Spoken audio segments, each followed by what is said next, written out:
Hello, and welcome to another episode of The Confusion Records. I'm your host, OC, and we're going to be bringing you information today about the whole Earth. In the whole world, what's going on right now? What's been going on for the last 30 days in the entire Earth? Do you know? Stay tuned and find out.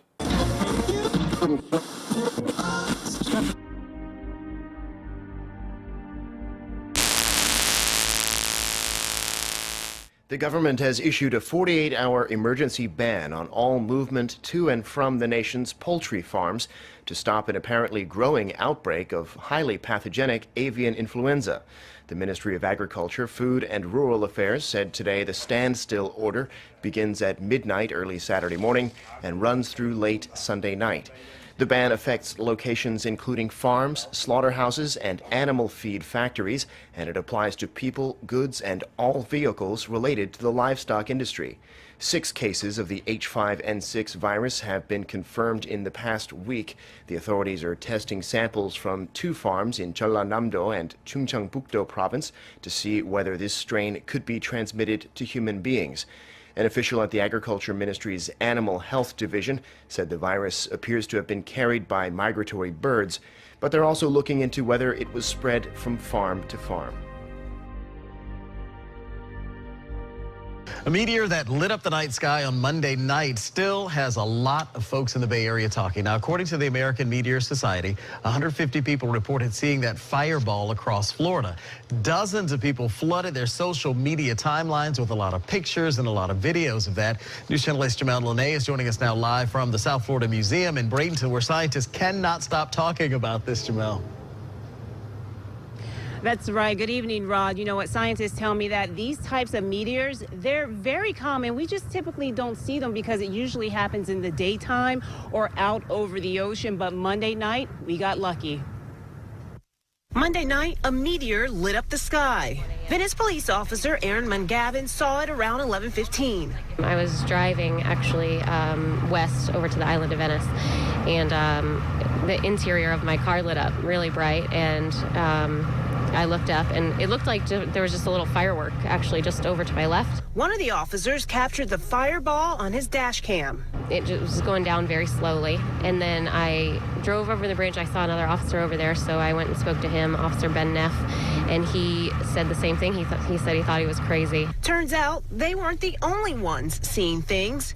Dozens let their cameras roll, not knowing they would capture the meteor later. Jeff Rogers with the Bishop Planetarium in Bradenton said this one entered the atmosphere the size of a soccer ball near the Keys.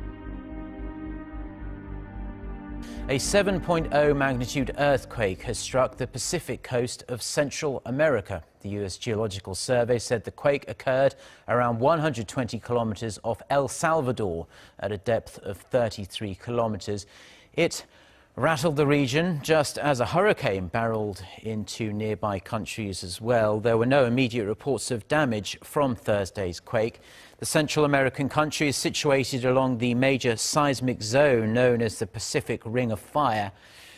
Over the last 2 weeks, earthquakes with magnitudes over 7.0 have hit Japan and New Zealand, both of which are located along the Ring of Fire. We go back now to our top story about that powerful earthquake which rocked northern Japan early this morning. It generated a tsunami and temporarily affected the Fukushima nuclear plant.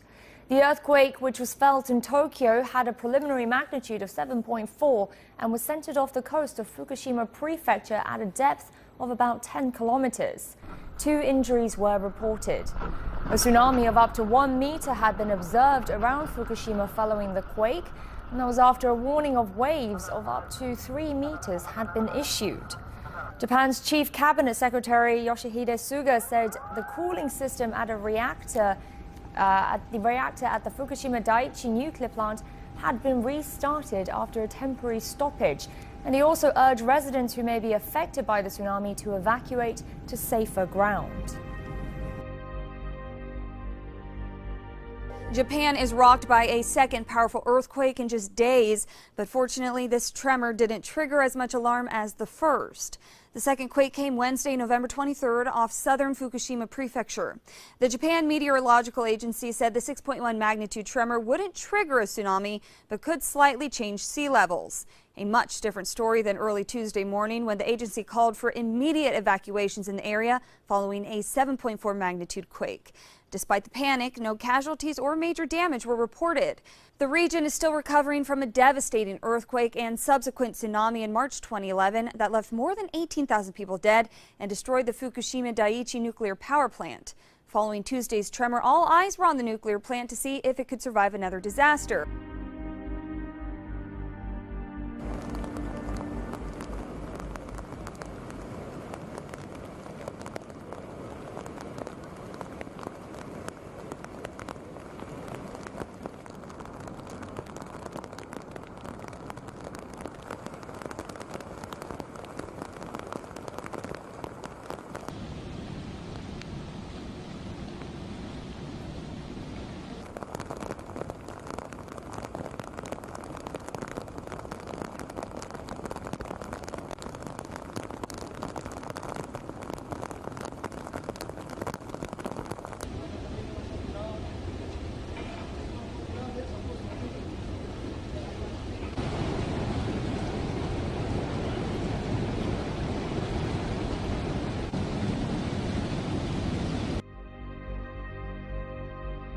Massive wildfires continue to rage across central and northern Israel, damaging hundreds of homes and forcing tens of thousands of people to evacuate. And the country's leaders say arsonists are to blame. We strongly believe that the fires could have been started by individuals who fled the scenes. There are a number of reports that we've received. According to Israeli officials, flames have engulfed several locations for the past 4 days, but the blaze intensified Thursday thanks to unusually dry weather and strong winds. As of early Friday, no deaths or serious injuries had been reported, but dozens of people are being treated for smoke inhalation. Police have arrested at least 12 people in connection to the wildfires. Help from other countries is already on the ground or on the way. The New York Times reports firefighting teams from Greece, Croatia, Italy, and Turkey were tapped to help battle the blazes. Israeli police have arrested 12 arson suspects in connection with a series of destructive wildfires. Israel's internal security minister says the suspects are minorities, which has prompted many to believe that they are Arab Israeli citizens or Palestinians. One suspect was arrested after he posted messages online calling on others to start fires. The wildfires have forced around 80,000 people to evacuate their homes in and around the northern city of Haifa. Hundreds of houses have been destroyed. Fueled by tinder-dry forests and high winds, wildfires tore through thousands of hectares of open country in northern Peru. Local farmers and residents said there was little time to save belongings, as firemen did what they could. As you can see, it is not easy to deal with fire. It is our worst enemy. Farm and pasture lands were no match against the fire. Firefighters, local volunteers and park guards battled the flames, often without enough water. Peru declared a state of emergency in parts of the country. This will permit the national government to continue mobilizing people, resources, and equipment in order to confront these fires and attend to the population that has been affected. Fires also hit more than 5 protected natural areas, such as the Laquipampa Wildlife Refuge, home to South America's only native bear, the rare spectacled bear. Scientists say droughts in South America are more frequent and more intense, and this could be linked to climate change. In Peru, farmers were using fire to clear land for crops, getting ready for the rainy season. But the rains never came. A special brigade of firefighters, normally stationed at the Inca citadel of Machu Picchu, has been sent to tackle the blaze. The strength and extent of the fires took Peru by surprise. Cannibalistic sadistic killings. We're seeing crime scene pictures from a horrific attack on a Florida couple. The Martin State Attorney's Office released the evidence in the case today, and the highly anticipated toxicology reports show the 19-year-old accused of the brutal murders of that Tequesta couple did not have flocka or bath salts in his system. CBS 4's Carrie Codd spent the evening pouring through the evidence, and we need to warn you, you may find some of these images and information disturbing. These are crime scene photos of suspected killer Austin Haroff after Martin County deputies finally subdued the man who displayed superhuman strength on August 15th. Haroff is accused of stabbing, beating, and taking bites out of the bodies of John and Michelle Stevens inside the garage of their home, and then resisting tasers and the efforts of deputies to stop him. This is a photo of the knife investigators believe Haroff used in the crime. It had hairs on it.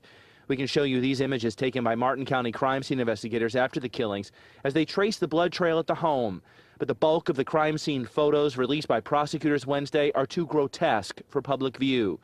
We're learning that the FBI did not find flocka, bath salts, or cocaine in Haroff's system. They did find some marijuana and alcohol. We're also hearing from some of the emergency crews who responded to try and help the victims. One of them called Haroff the devil. Get down and quickly assess the seemed like me the devil.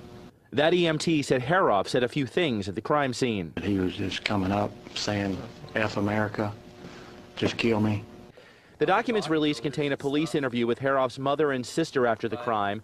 Haroff's mother said her son was acting strangely that day, and she played an audio recording of her son. I become like almost immortal. I have to die one day. Haroff's sister said her brother had recently spoken about having superpowers, and he struggled with insomnia. He was talking about being immortal, running lights, being in front of cars, testing his powers, being half an animal. And some might argue as Haroff lay in handcuffs that night that he was. Police in Bulgaria placed the country's largest refugee camp under quarantine, causing tensions with migrants to escalate into a riot. Officials said around 1,500 migrants clashed with police in the southern town of Harmanli on November 24th. Protesters threw stones at riot police. Authorities then responded by spraying fire hoses known as water cannons to disperse the crowd. Reuters reports that protesters damaged several buildings and set fire to mattresses, tires, and broken furniture. Firefighters and additional police forces arrived to provide backup. No arrests were reported. The riot comes 2 days after the refugee center was sealed off for quarantine. Last week, local media outlets reported that contagious skin diseases had broken out among the camp's population. This caused residents of Harmanli to protest for the camp's closure.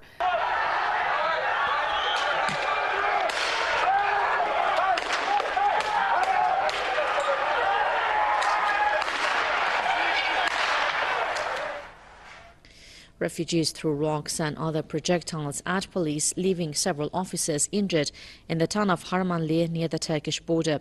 Police say some 2,000 refugees have participated in the confrontation.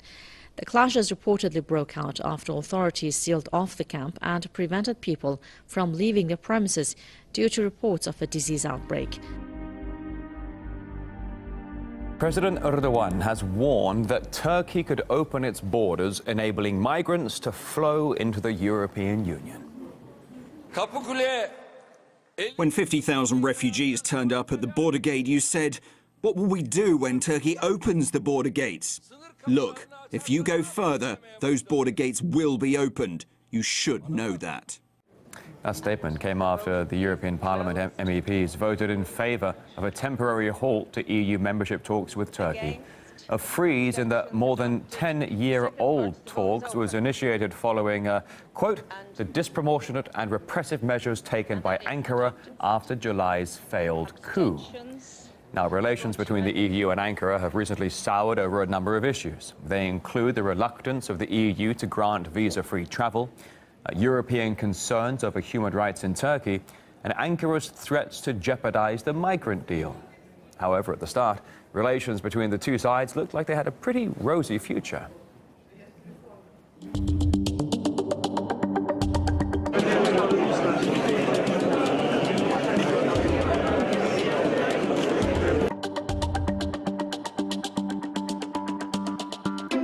While Turkey is under attack from terrorism directly and indirectly from all corners of the country and by all the terror organisations and their sponsors, the EU is telling us to change our counter-terror law and in exchange for visas.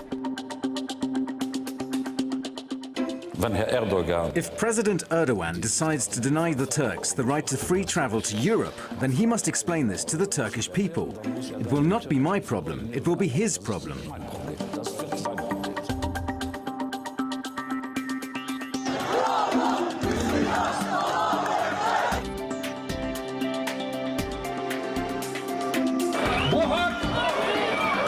The death penalty can be discussed by the relevant institutions according to the Constitution, and a decision may be taken.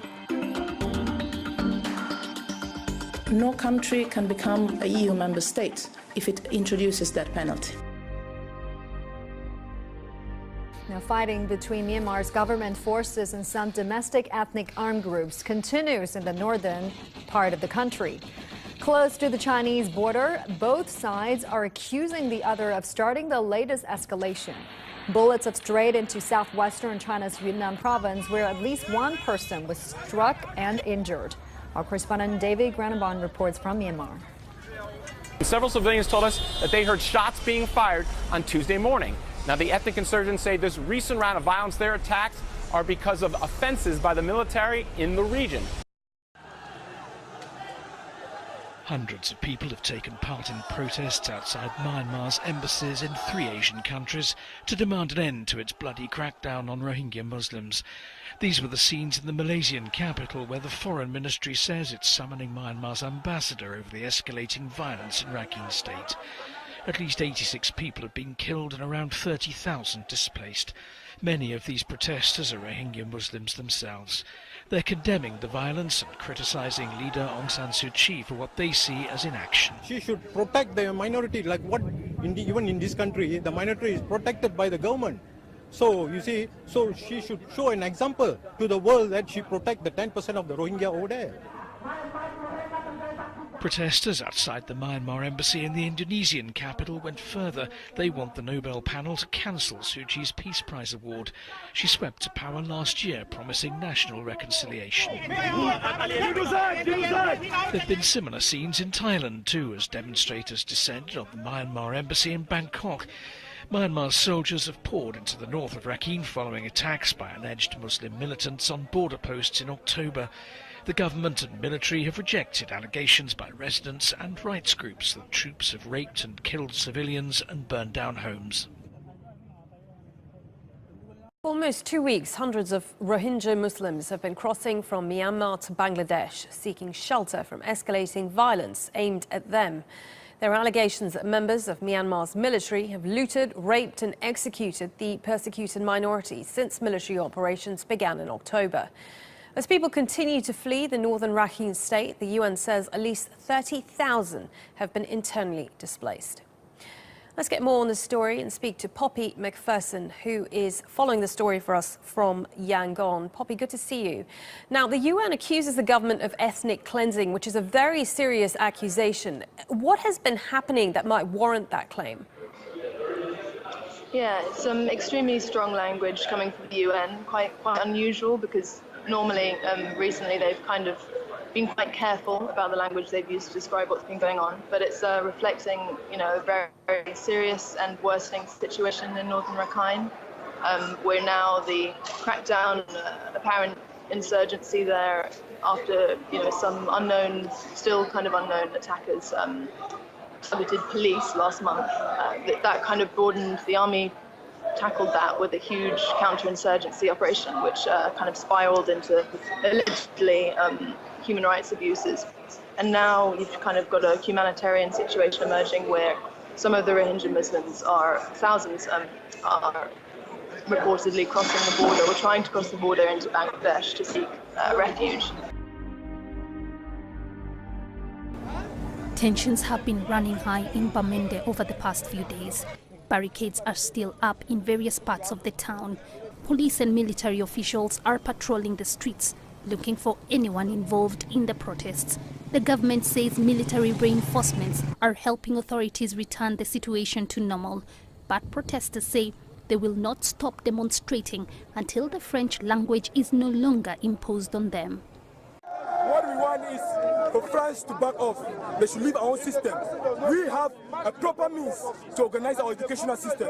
We have proper means of our health system. It's a time of freedom. They colonized us, and now is the time. We were mental slaves, but now is the time we are spiritually positive.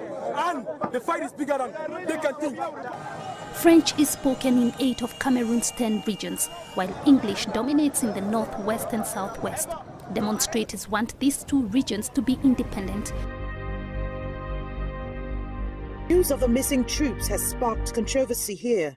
Local media have been reporting an officer and 45 soldiers are missing. They were reportedly driven out of their base in Gashinga, a town in Borno State. Now the military is disputing the numbers. When there was an attack at that location, we came out and told you about what happened as of the time that it happened and the efforts that were being made. And we told you a number of soldiers were missing. And eventually we came out with a figure that 39 of the soldiers were missing. And some of them later on surfaced. So for anybody to come and start banding figure other than that, honestly, I think the responsibility is on him or her to prove beyond reasonable doubt that what he's saying is the truth. Some of the missing soldiers' relatives have been asked to provide their banking details. This is apparently to enable the army follow up on entitlement packages for the deceased's next of kin. Whenever there is a death of any officer or soldier of the Nigerian army, there are welfare schemes, there are procedures. Naturally, there are entitlements ranging from burial expenses to benevolent fund and Nigerian Army welfare scheme, as well as payment of death benefit and group life insurance, and of course, the sponsorship of the children of the deceased officer or soldier. So these are routine administrative issues that whenever we sustain casualty, regardless of the circumstances, that had to be followed. The troops had been deployed on an operation aimed at displacing insurgents along the borders of Nigeria, Niger and Chad. Pakistan says at least 12 civilians and 10 soldiers have been killed in cross-border shelling between India and Pakistani troops in the disputed Kashmir region. Pakistan's military says the civilians lost their lives as Indian troops targeted the Neelum Valley and the Nakial region in the Pakistani administered part of Kashmir. It said 3 Pakistani and 7 Indian soldiers were also killed as Pakistani troops responded to the Indian attack. India says it carried out the attacks in retaliation for those by Pakistan. The two sides have been increasingly exchanging deadly fire since their long-standing dispute over Kashmir escalated in September. Back then, militants raided an Indian military base, killing 19 soldiers. New Delhi blamed Pakistan for the attack. Islamabad has rejected the accusation. Moving to Iran, and the Supreme Leader Ayatollah Khamenei has warned the United States that Tehran will definitely react if Washington renews sanctions on the country for a further 10 years. Khamenei said the nuclear deal must not be used to put pressure on his country. In another speech published on his website, Khamenei said the U.S. government breached the nuclear deal on many occasions but did not elaborate. Earlier this month, the U.S. House of Representatives voted on legislation to extend sanctions on Iran. However, it needs the approval of the Senate and President Barack Obama to take effect. Russia has rejected U.S. criticism of its decision to deploy ballistic missiles in the Russian exclave of Kaliningrad. Defense Ministry spokesman Igor Konashenkov said that Moscow has every right to do so. He added that all current threats to Europe's security are the consequence of the U.S. military policy in the past 10 years. Russian military official referred to U.S. missile defense sites in Europe and the planned buildup of U.S. troops in Poland and in the Baltics.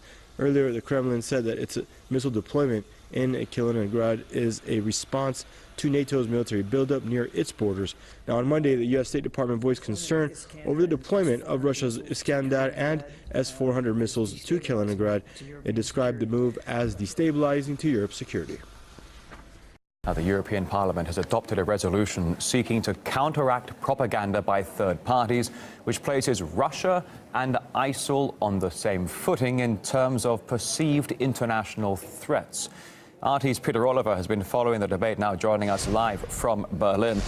Peter, why does the bloc want to counter Russian media? Well, why they want to do that we'll come to in just a moment, but what we do know is that they've certainly voted in favour of this motion, in favour of this resolution to counter anti-EU propaganda by third parties. 304 MEPs saying they were in favour of it, 179 saying they were against it, with 208 abstentions. Now, I was listening to the debate last night on this particular question, and some of it was rather venomous when it came to Russia. We are at war with Russia. We are on a collision course with each other, traveling faster than a jet fighter. Russia has tried to damage the EU. The enemy is pushing his narrative hard. The Kremlin wants to split Europe. It forces its information into our countries. What the Russians and extremists don't like is freedom. Russia and ISIS share the same aim. They're toxic.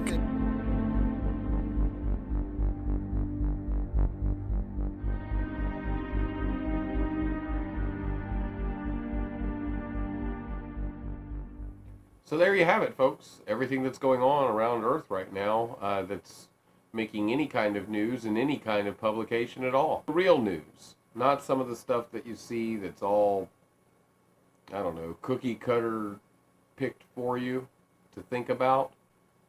Thank you all for viewing. Please click like, subscribe, and share this video with all of your friends.